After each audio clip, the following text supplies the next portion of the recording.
sebagai pemateri pertama, saya akan menjelaskan latar belakang dari laporan penelitian kami. Di era digital saat ini, penggunaan gadget pada anak, khususnya pada usia sekolah dasar, yaitu dari umur 6 hingga 12 tahun, itu sudah melalui atau melampaui batas aman yang direkomendasikan oleh medis, di mana itu adalah 1-2 jam. Hal ini itu memicu dampak negatif seperti penurunan konsentrasi belajar maupun motivasinya, kemudian penurunan nilai, dan juga kurangnya produktivitas pada anak di rumah, di mana mereka hanya memegang gadget, memerhatikan gadget saja dibanding melakukan hal produktif lainnya. Kemudian masalah ini juga diperparah dengan sulitnya pengawasan dari para orang tua atau wali murid, di mana mereka itu karena mereka sibuk bekerja, sibuk dengan hal-hal rumah, pekerjaan rumah, maka mereka kurang pengawasan terhadap anak mereka itu kurang maksimal. Kemudian di mana pembatasan sepihak seringkali memicu konflik atau tantrum pada anak akibat ketergantungan stimulasi dari konten hiburan. Pembatasan sepihak ini yang dimaksud adalah pengambilan paksa atau penyitaan paksa gadget dari anak yang biasanya mereka belum ingin berhenti bermain gadget, maka mereka akan tantrum atau gelisah. Kemudian ketergantungan stimulasi dari konten hiburan yang dimaksud ini adalah seperti konten TikTok, Reels maupun YouTube Shorts, di mana banyak dari konten tersebut adalah brain rot atau biasa disebut dengan konten-konten yang biasanya merusak otak.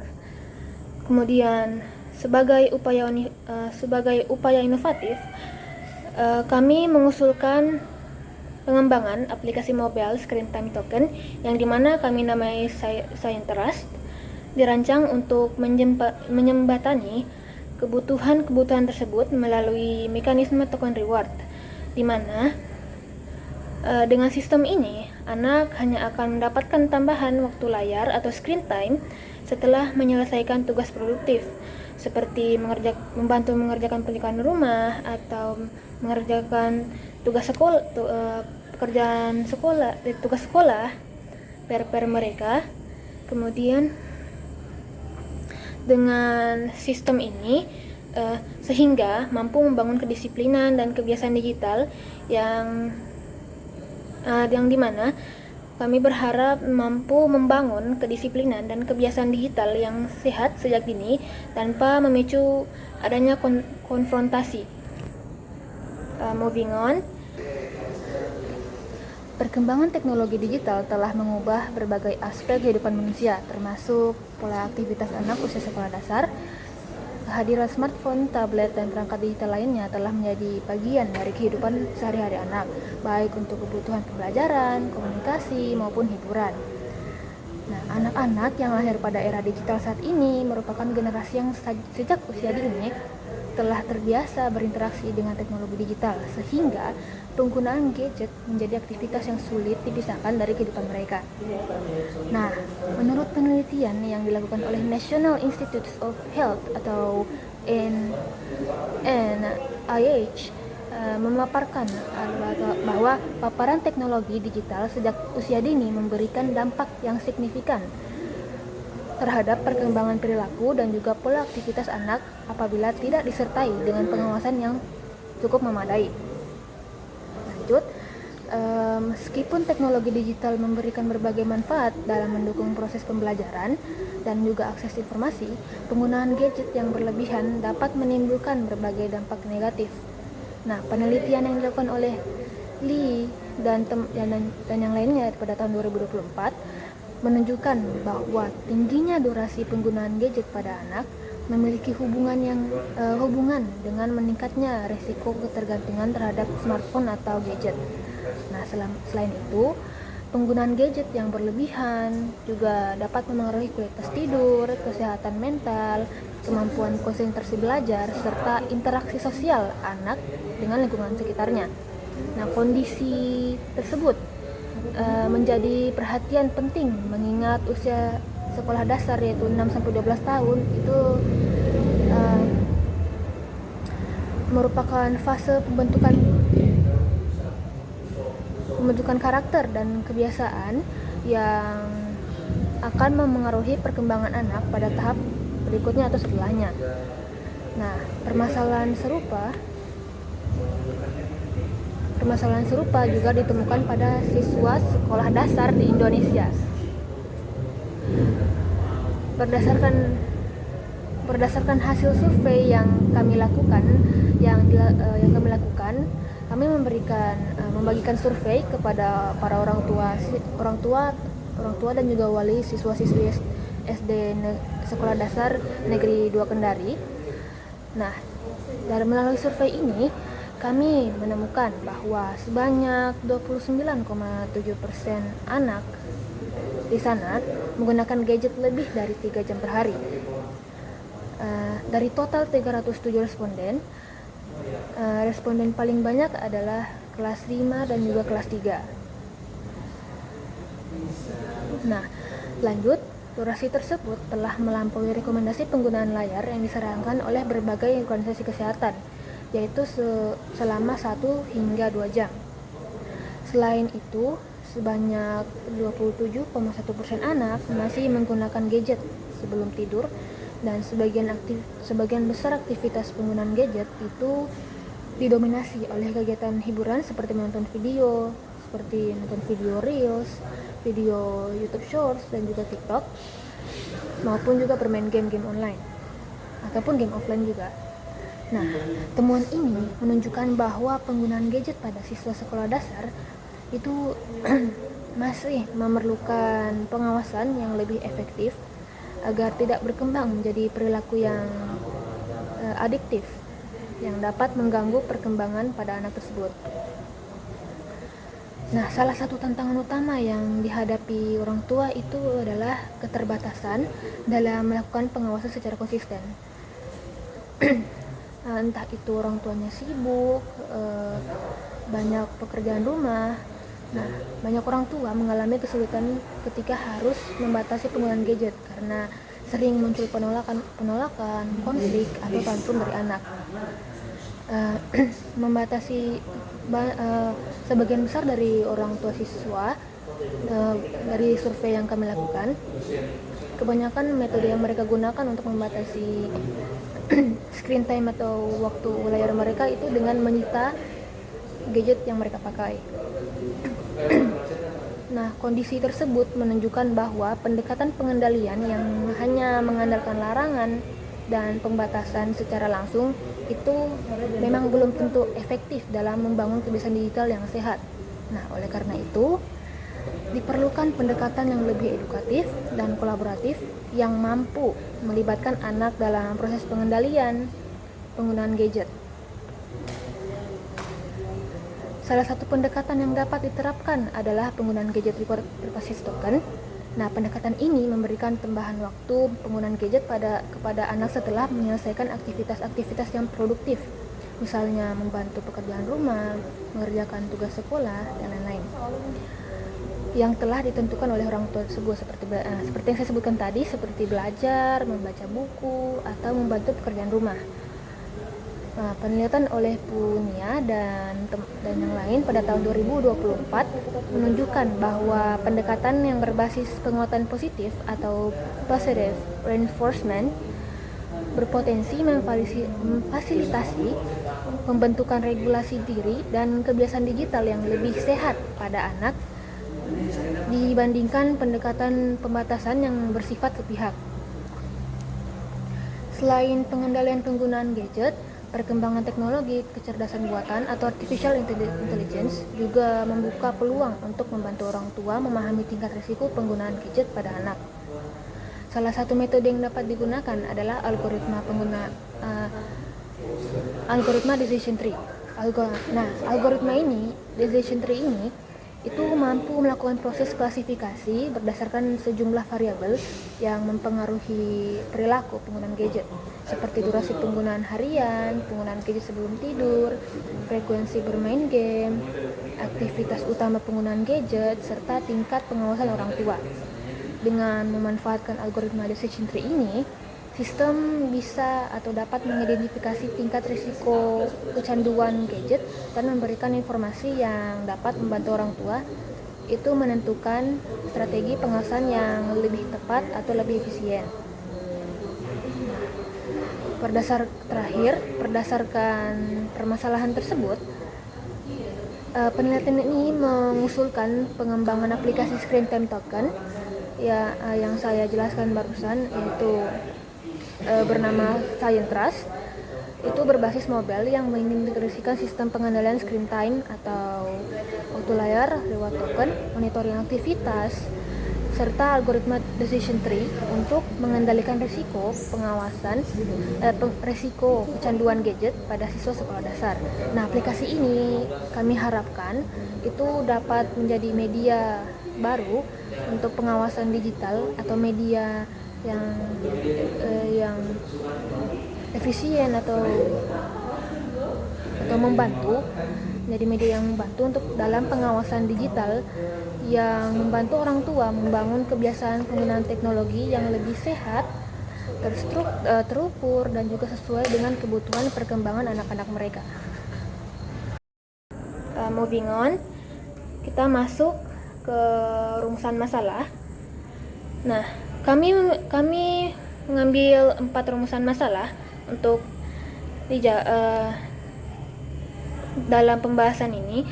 Yang pertama adalah bagaimana merancang dan membangun aplikasi screen time token berbasis mobile yang mampu membantu pengendalian durasi penggunaan gadget pada siswa sekolah dasar. Nah, rumusan-rumusan masalah ini sudah dijawab di bagian tujuan penelitian, di mana untuk rumusan masalah pertama jawab dengan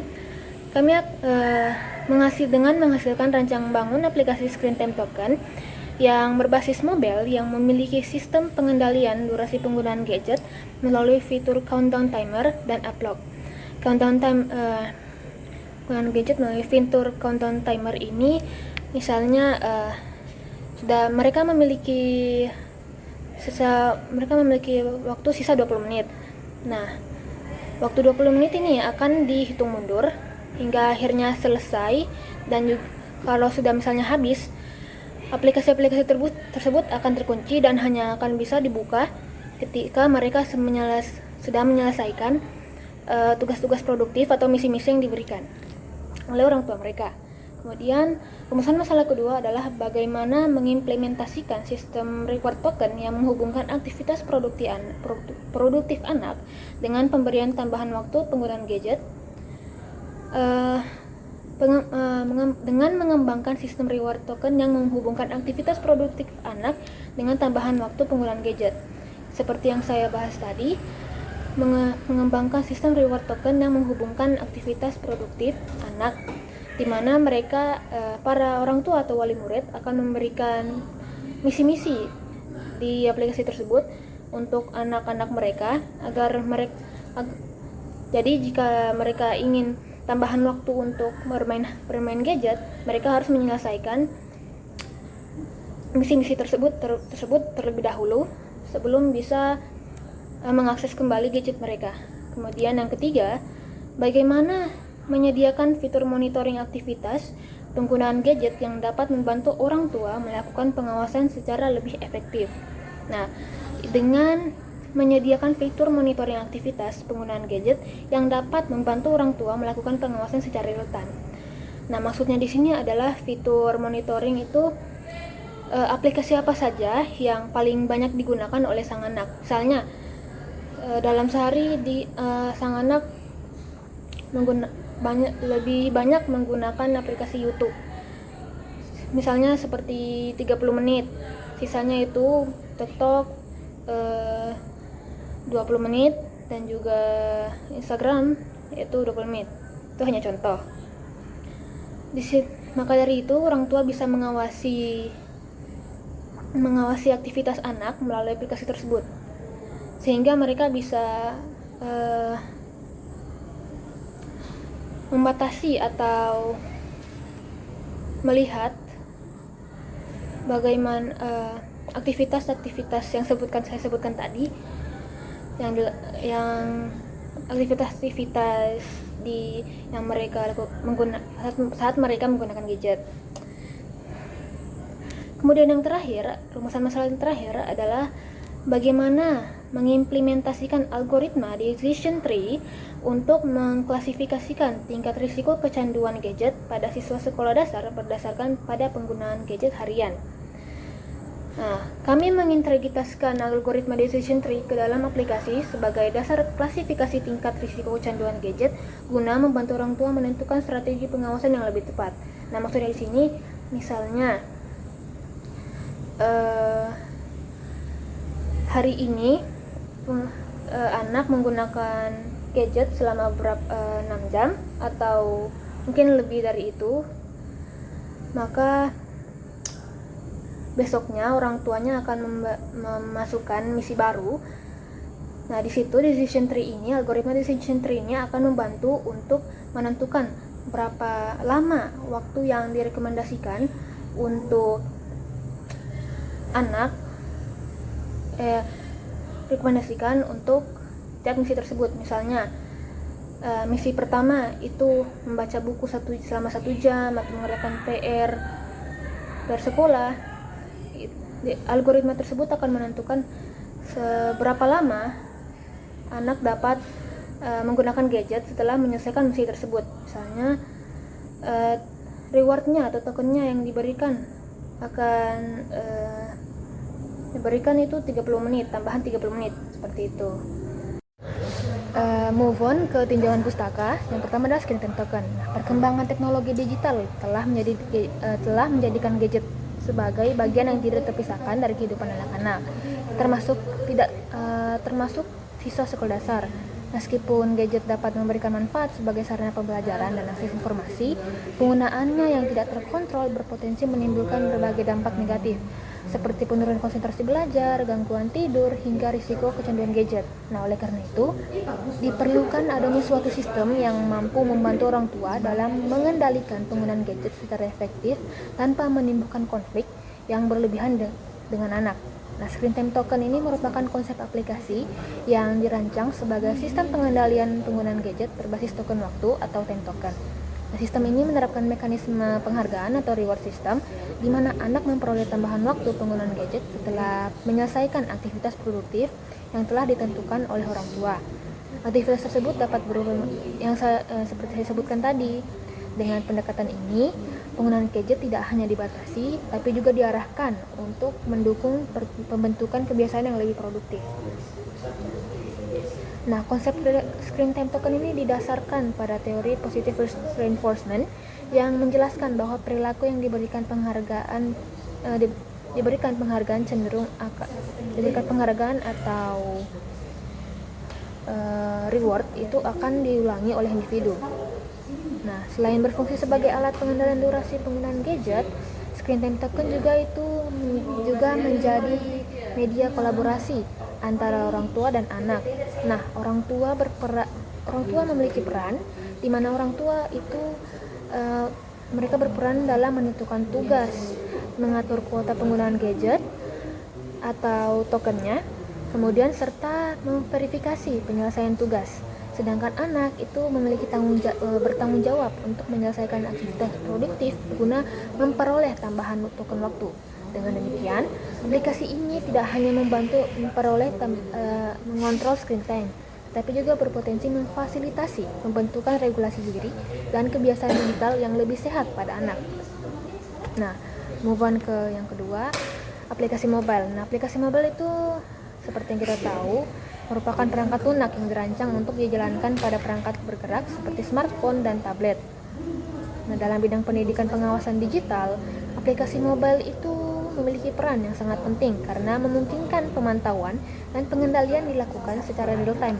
Nah, orang tua itu dapat memperoleh informasi mengenai aktivitas penggunaan gadget anak secara langsung tanpa harus melakukan pengawasan secara terus-menerus. Nah, hal tersebut itu menjadikan aplikasi mobile sebagai solusi atau upaya yang dapat digunakan dalam mendukung pengelolaan penggunaan teknologi pada anak usia sekolah dasar. Nah, di sini kami menggunakan Flutter sebagai framework utama dalam pengembangan aplikasi. Nah, Flutter ini merupakan framework open source yang dikembangkan oleh Google developers untuk membangun aplikasi mobile lintas platform menggunakan satu basis kode.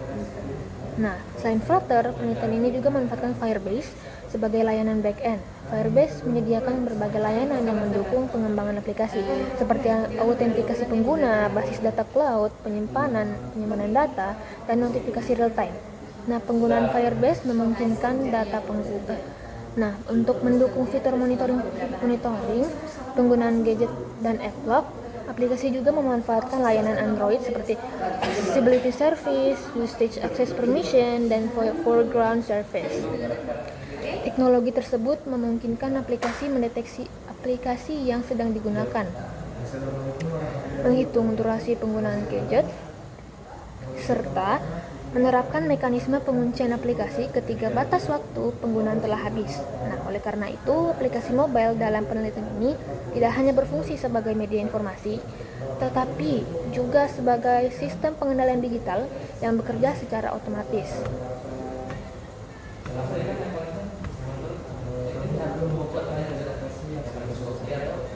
Nah, lanjut ke decision tree. Nah, decision tree itu merupakan salah satu algoritma machine learning yang digunakan untuk melakukan proses klasifikasi dan pengambilan keputusan berdasarkan sekumpulan data. Algoritma ini membentuk struktur pohon yang terdiri atas akar atau root node, percabangan branch node, dan daun leaf node. Menurut Charbuti and Abdulaziz pada tahun 2021, decision tree itu merupakan salah satu klasifikasi yang paling populer karena memiliki tingkat interpretasi yang tinggi, mudah dipahami, dan mampu menghasilkan aturan keputusan yang sederhana. Nah, prinsip kerja decision tree ini apa? Nah, decision tree ini dilakukan dengan membagi data berdasarkan atribut tertentu yang dianggap paling berpengaruh terhadap hasil klasifikasi. Proses pembagian data terus dilakukan hingga diperoleh kelompok data yang relatif homogen. Setiap percabangan pada pohon keputusan merepresentasikan kondisi yang tertentu akan mengarahkan data menuju kategori hasil akhir. Dalam penelitian ini, kategori hasil akhir berupa tingkat risiko penggunaan gadget yang terdiri atas risiko rendah, risiko sedang, dan risiko tinggi. Nah, keunggulan utama decision tree itu apa? Nah, keunggulannya adalah kemampuannya menghasilkan aturan keputusan yang mudah dipahami oleh pengguna non-teknis atau awam lah istilahnya.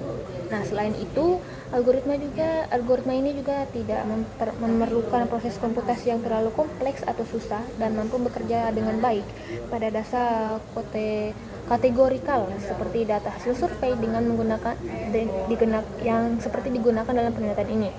Nah, oleh karena itu, decision tree ini dipilih sebagai metode klasifikasi yang sesuai untuk mendukung pengembangan aplikasi screen time token. Saya akan mempresentasikan data penelitian. Jadi pada kesempatan kali ini saya akan memaparkan hasil data yang menjadi dasar permasalahan dalam penelitian saya, pengendalian penggunaan gadget pada anak sekolah dasar.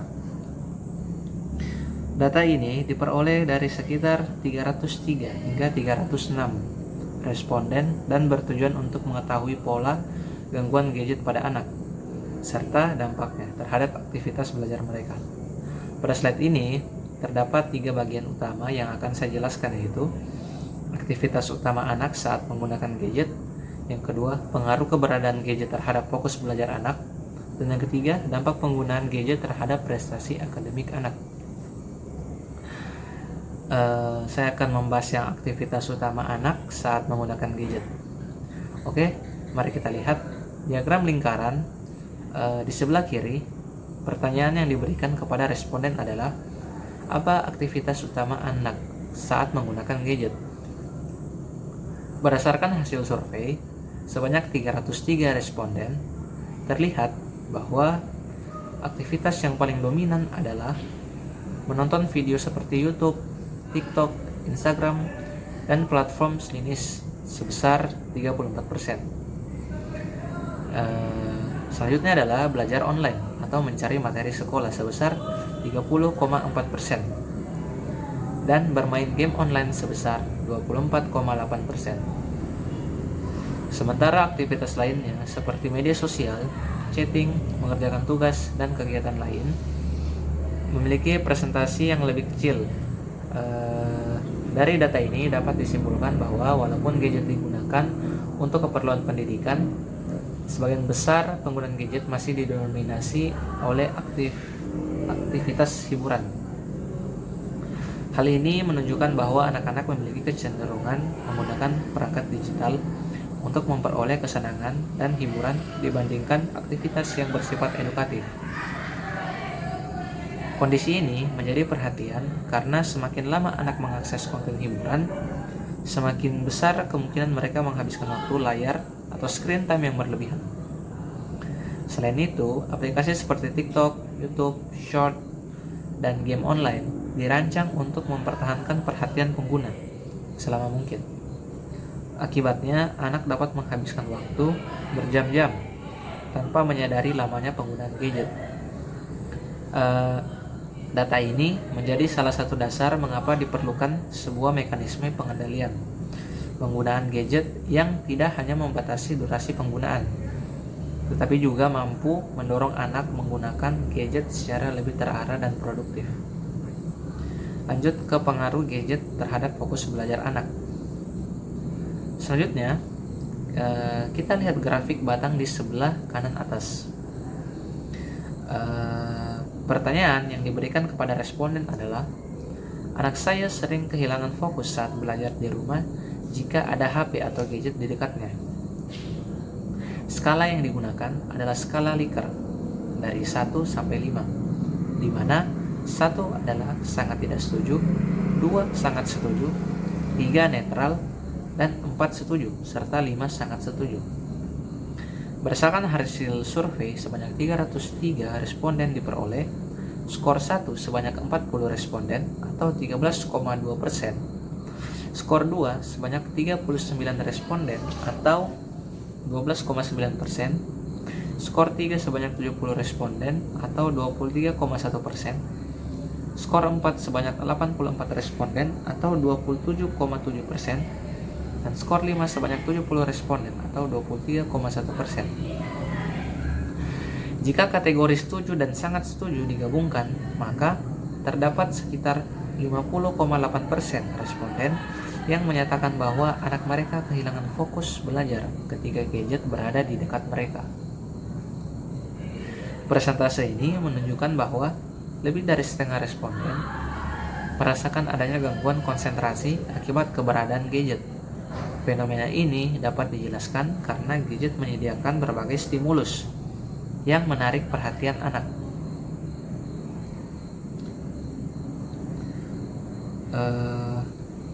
Dan fenomena ini dapat dijelaskan secara stimulus karena dapat menarik perhatian anak seperti notifikasi, video pendek, permainan, dan media sosial. Ketika anak belajar, mereka akan mudah teralihkan oleh berbagai fitur tersebut. Konsep aplikasi kami yaitu aplikasi yang dapat membatasi screen time anak dalam perilaku digital anak-anak. Dalam hal ini anak-anak yang kami lakukan sebagai sampel penelitian yaitu anak-anak SD Negeri 2 Kendari. Sebagai pengantar yang melatar belakangi pembuatan aplikasi kami, yaitu dengan secara singkatnya kita semua tahu bahwa gadget bukan lagi sekedar alat komunikasi, melainkan pusat edukasi dan hiburan. Namun Faktanya tantangannya adalah rendahnya kontrol diri pada anak. Solusi yang ada selama ini cenderung bersifat otoriter, yaitu memblokir paksa tanpa memberikan pengertian. Nah, disinilah aplikasi screen time kami hadir dengan pendekatan yang berbeda, yaitu bukan sebagai polisi digital dalam tanda kutip, melainkan sebagai mitra edukasi. Nah, konsep utama kami adalah gamified behavioral economics. Kami tidak melarang penggunaan gadget secara total, melainkan mengubahnya menjadi sebuah sistem negosiasi yang transparan. Nah, di sini waktu layar atau dalam bahasa Inggrisnya screen time itu adalah aset berharga yang harus diperoleh melalui aktivitas produktif yang ditetapkan dalam pembuatan dalam aplikasi ini, yang dimana itu pemberiannya dari orang tua kepada anaknya. Nah, kami menciptakan sistem token, artinya anak tidak lagi merasa dibatasi, tapi mereka justru dengan adanya sistem ini harapannya mereka justru termotivasi. Nah, jika mereka ingin akses lebih, maka mereka harus menyelesaikan misi-misi baik itu belajar atau membantu pekerjaan rumah. Ini adalah paradigma dari hukuman menjadi reward. Kemudian di balik antarmuka yang sederhana kami, sistem ini ditenagai oleh algoritma decision tree. Mengapa menggunakan decision tree? Karena kecanduan gadget adalah masalah klasifikasi data yang kompleks. Nah, sistem kami melakukan input data perilaku, kemudian memprosesnya melalui node keputusan yang untuk mengklasifikasikan tingkat risiko anak, apakah dalam kategori rendah, sedang, atau tinggi. Hasil klasifikasi ini yang kemudian dikirim ke orang tua sebagai early warning system. Jadi aplikasi ini bukan sekadar pencatat waktu, tapi sebuah sistem pengambilan keputusan yang cerdas. Kemudian pada gambar kita bisa melihat antarmuka login pada aplikasi kami yang bernama Scientrust. Sistem kami rancang dengan memisahkan domain antara orang tua dan anak, yang dimana keamanan adalah prioritas, sehingga kami menyertakan fitur PIN untuk berpindah mode. Hal ini krusial agar anak tidak lagi bisa mengubah aturan main atau mengakses fitur monitoring orang tua secara sepihak. Kemudian pada gambar ini bisa dilihat adalah dashboard anak, yang dimana desainnya itu ceria, intuitif, dan memotivasi, dan memiliki fokus utama yaitu visualisasi sisa waktu bermain. Nah, dengan ini anak bisa melihat lingkaran progres yang berkurang seiring waktu, yang dapat memberikan kesadaran temporal secara visual. Nah, pada gambar juga kita bisa memperhatikan fitur misi hari ini, yang dimana jika anak ingin menambah waktu untuk menggunakan gadget, mereka bisa melihat misi yang tersedia seperti menyapu rumah atau baca buku. Dengan ini harapan kami dapat mengajarkan tanggung jawab, dan yang paling penting, aplikasi ini bisa memotivasi mereka dengan pesan terus melaju, raih bintangmu, yang secara psikologis memperkuat perilaku positif mereka. Kemudian gambar yang selanjutnya yaitu dashboard orang tua. Nah, sekarang mari kita lihat sisi kendali dari dashboard orang tua. Di sini data adalah kunci, artinya Untuk dashboard orang tua, disajikan ringkasan aktivitas anak yang sangat informatif, yang dimana menunjukkan total screen time dan sisa kuota secara instan. Nah, salah satu fitur paling vital adalah monitoring aplikasi. Orang tua dapat melihat secara spesifik aplikasi apa yang paling banyak menyita waktu anak-anak mereka, seperti YouTube atau Roblox. Di bawahnya terdapat verifikasi tugas. Saat anak mengklaim telah membaca buku atau melakukan olahraga pagi, orang tua bisa memverifikasi langsung di sini. Ini menutup celah manipulasi antara anak dan orang tua. Nah, terakhir, kami menyediakan tips minggu ini yang berbasis pada data dan perilaku anak selama seminggu terakhir, sehingga orang tua selalu mendapatkan saran yang relevan untuk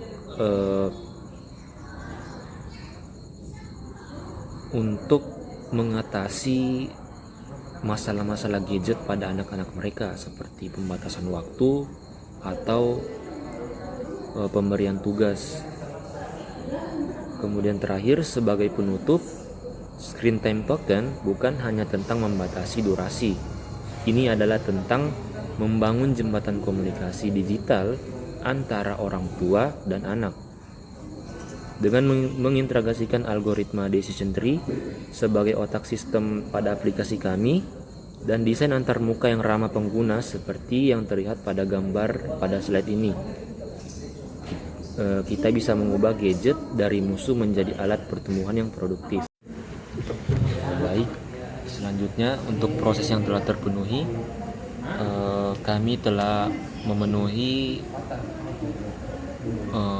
proses pertama kami, yaitu pengambilan data. Dalam hal ini penelitian kami didasarkan pada dua jenis data untuk menjamin validitas dan skalabilitas aplikasi screen time token kami. Pertama, kami melakukan survei langsung untuk memahami masalah di tingkat mikro. Kedua, kami menggunakan data sekunder dari dinas terkait, yang dimana data ini digunakan untuk memahami konteks makro pendidikan di Kota Kendari. Kemudian yang kedua, sebagai analisis data primer kami yang dimana kami melakukan survei di Sekolah Dasar Negeri 2 Kendari. Sebagai hasilnya, kami telah mengumpulkan data dari 307 responden orang tua siswa di SD Negeri 2 Kendari untuk memetakan perilaku digital anak secara nyata.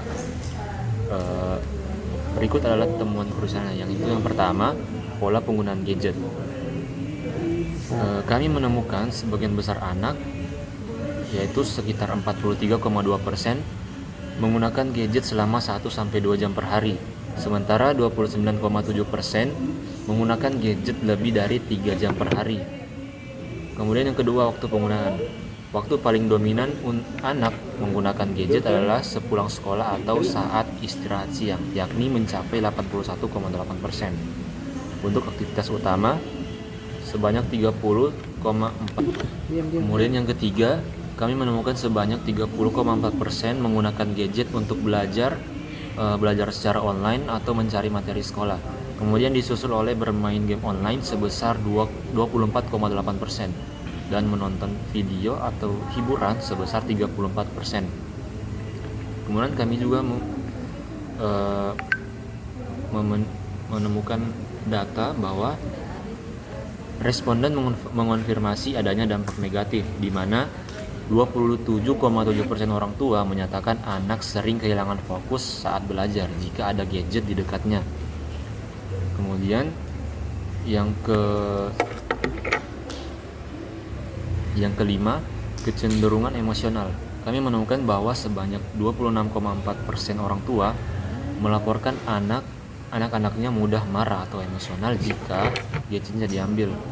Yang keenam, penerimaan solusi. Terdapat urgensi tinggi terhadap solusi digital, di mana 92,2% orang tua sangat setuju perlunya aplikasi otomatis untuk membatasi durasi penggunaan gadget. Kemudian fitur yang dibutuhkan, orang tua paling membutuhkan fitur jadwal otomatis sebanyak 52,3%, remote lock 47,7%, dan fitur monitoring aplikasi sebanyak 46,1%. Kemudian analisis data sekunder kami, di mana dalam hal ini kami mengunjungi Dinas Pendidikan dan Kebudayaan Kota Kendari. Untuk memperkuat penelitian, kami mengintegrasikan data sekunder berupa statistik jumlah sekolah dasar dan tenaga pengajar aktif di Kota Kendari. Fungsi data sekunder ini yaitu yang pertama, validitas ruang lingkup.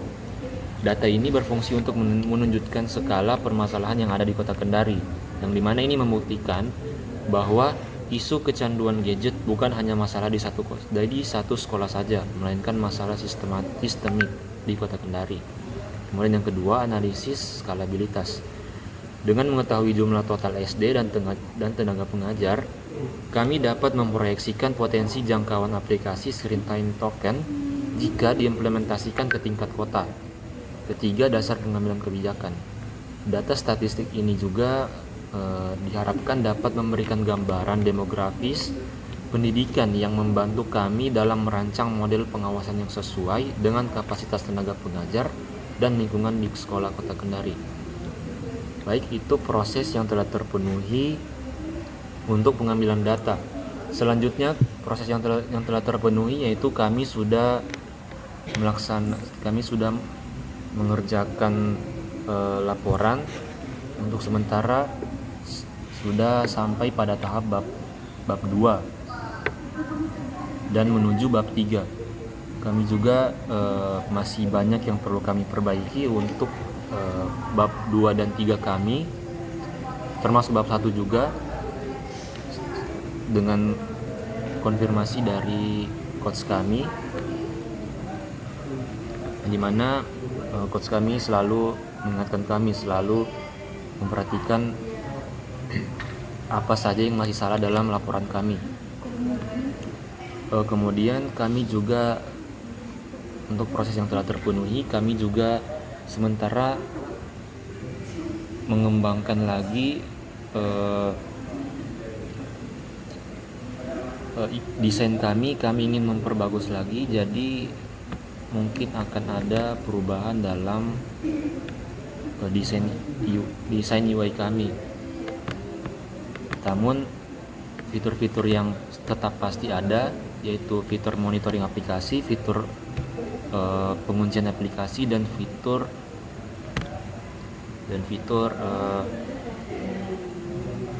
rekomendasi untuk orang tua dalam mengajarkan mengedukasi anaknya dalam penggunaan gadget. Juga fitur untuk pengendalian risiko, pemberian seperti pemberian rekomendasi bahwa anak harus melakukan aktivitas ini dan ini, ataupun hal-hal yang bermanfaat lainnya. Kemudian kami juga sedang dalam tahap penyusunan poster. Kami bertiga sedang melakukan penyusunan poster, yang dimana proses poster kami masih berada pada 20%, sekitar 20-30%. Sekian dari saya. Assalamualaikum warahmatullahi wabarakatuh. Dan ketika anak sedang belajar, perhatian mereka akan mudah teralihkan oleh berbagai fitur tersebut. Akibatnya, proses belajar menjadi tidak optimal dan anak lebih sulit mempertahankan konsentrasi dalam jangka waktu yang lama. Temuan ini memperkuat dugaan bahwa penggunaan gadget yang tidak terkontrol dapat menjadi salah satu faktor yang memengaruhi kualitas belajar anak. Oleh karena itu, diperlukan solusi yang dapat membantu orang tua mengelola penggunaan gadget secara lebih efektif tanpa harus melakukan pengawasan terus-menerus. Lanjut ke dampak gadget terhadap prestasi akademik. Selanjutnya, kita lihat grafik di bagian bawah. Pertanyaan yang diajukan adalah, saya memperhatikan adanya penurunan nilai rapot atau nilai tugas sekolah anak sejak ia mulai intens bermain gadget. Berdasarkan 306 responden diperoleh hasil skor 1 sebanyak 54 responden atau 17,6%, skor 2 sebanyak 60 responden atau 19,6%, skor 3 sebanyak 76 responden atau 24,8%, dan skor 4 sebanyak 74 responden atau 24,2%, dan yang terakhir skor 5 sebanyak 42 responden atau 13,7%. Jika kategori setuju dan sangat setuju digabungkan, maka sekitar 37,9% responden mengamati adanya penurunan nilai akademik setelah anak intens menggunakan gadget.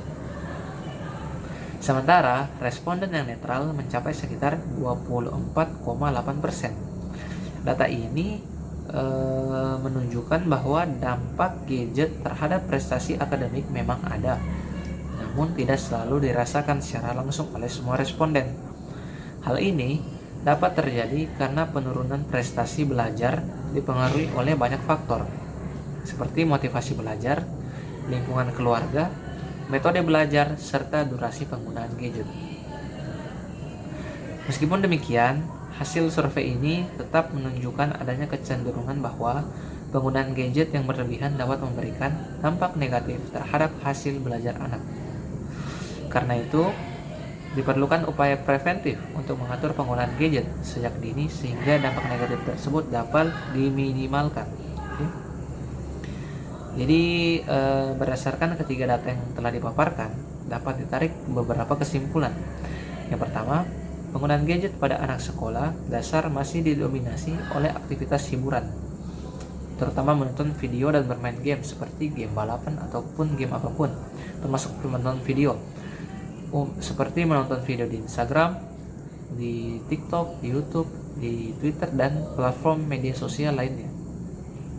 Kedua, lebih dari setengah responden menyatakan bahwa keberadaan gadget dapat mengganggu fokus belajar anak. Mungkin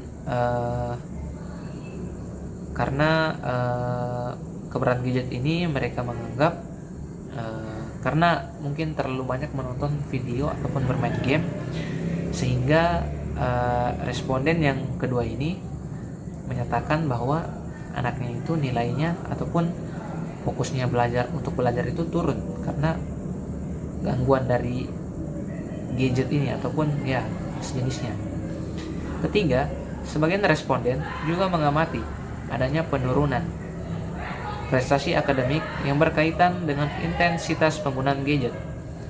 Berdasarkan permasalahan tersebut, penelitian ini menawarkan solusi berupa aplikasi screen time token berbasis mobile. Jadi konsep aplikasi ini adalah memberikan alokasi waktu penggunaan gadget dalam bentuk token atau koin digital yang dapat digunakan anak secara terbatas. Dengan sistem ini, anak dapat belajar mengelola penggunaan gadget secara mandiri, sementara orang tua tetap memiliki kontrol terhadap durasi penggunaan perangkat.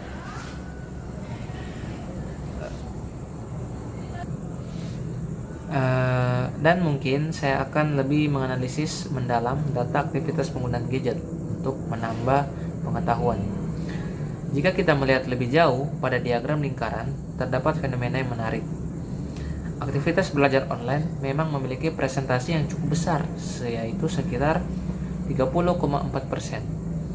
Namun, aktivitas hiburan seperti menonton video dan bermain game, jika digabungkan, memiliki presentasi yang jauh lebih tinggi. Hal ini menunjukkan bahwa meskipun gadget awalnya diberikan kepada anak untuk mendukung proses pembelajaran, dalam praktiknya gadget lebih banyak digunakan untuk aktivitas non-akademik. Fenomena ini sejalan dengan perkembangan teknologi saat ini, yaitu platform seperti YouTube, TikTok, dan game online menawarkan konten yang sangat menarik bagi anak-anak. Konten tersebut dapat diakses dengan mudah, gratis, dan terus diperbarui sehingga mampu mempertahankan perhatian pengguna dalam waktu yang lama. Dari sudut pandang penelitian, kondisi ini menunjukkan adanya kesenjangan antara tujuan penggunaan gadget oleh orang tua dengan perilaku penggunaan gadget oleh anak. Orang tua berharap gadget digunakan untuk belajar, tetapi anak lebih tertarik menggunakan gadget untuk hiburan. Kesenjangan inilah yang menjadi salah satu alasan mengapa diperlukannya suatu sistem pengendalian penggunaan gadget yang lebih efektif. Lanjut ke analisis mendalam mengenai fokus belajar. Pada grafik kedua, mayoritas responden menyatakan setuju bahwa keberadaan gadget dapat mengganggu fokus belajar anak. Hal ini menunjukkan bahwa masalah utama bukan hanya durasi penggunaan gadget, tapi juga keberadaan gadget itu sendiri. Ketika gadget berada di dekat anak, perhatian mereka terbagi antara aktivitas belajar dan berbagai fitur yang tersedia pada gadget tersebut. Dalam ilmu psikologi pendidikan, kondisi ini dikenal sebagai attention distraction atau gangguan perhatian. Setiap notifikasi yang muncul, suara pesan masuk, atau keinginan untuk membuka aplikasi tertentu dapat mengganggu proses berpikir dan konsentrasi anak.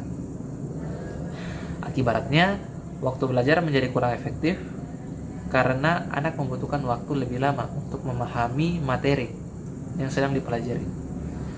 Jika kondisi ini berlangsung terus-menerus, maka kemampuan fokus anak dapat menurun dan mereka menjadi terbiasa melakukan multitasking yang sebenarnya tidak efektif untuk proses belajar.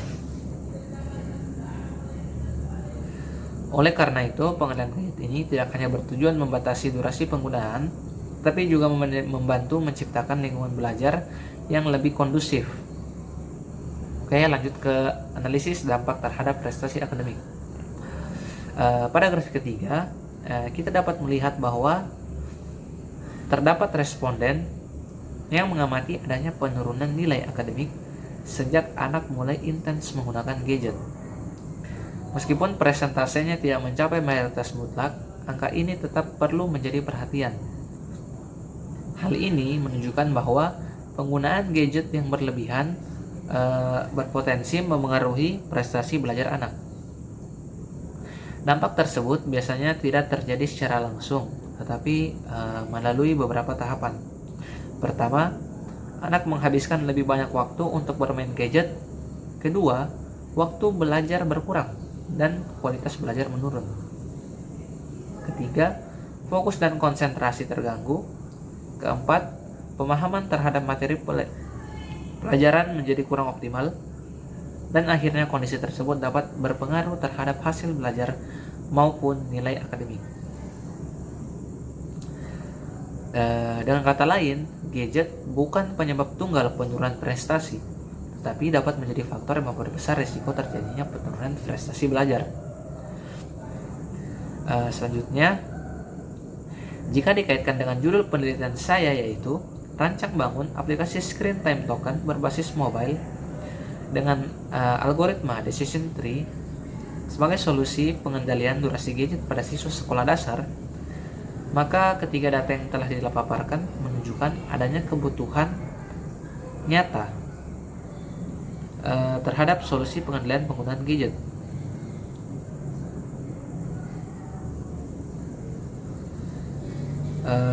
Data pertama menunjukkan bahwa penggunaan gadget masih didominasi oleh aktivitas hiburan.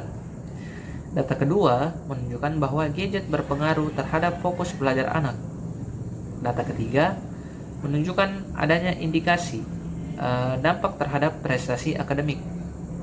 Oleh karena itu, penelitian ini tidak hanya membuat sebuah aplikasi, tapi juga mencoba menjawab permasalahan yang benar-benar terjadi di masyarakat. Aplikasi Screen Time Token ini dirancang untuk membantu orang tua mengatur penggunaan gadget anak secara lebih terstruktur, terukur, dan mudah digunakan.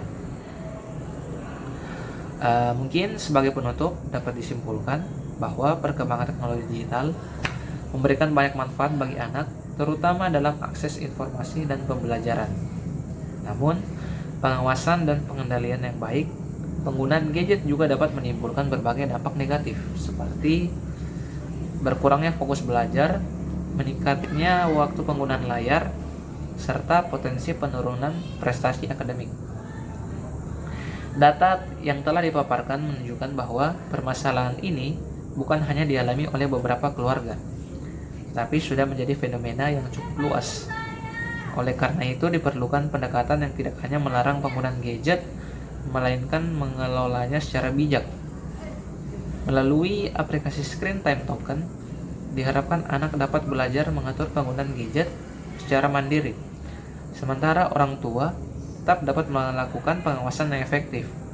Dengan demikian, penggunaan teknologi dapat memberi manfaat yang maksimal tanpa mengorbankan proses dan belajar perkembangan anak.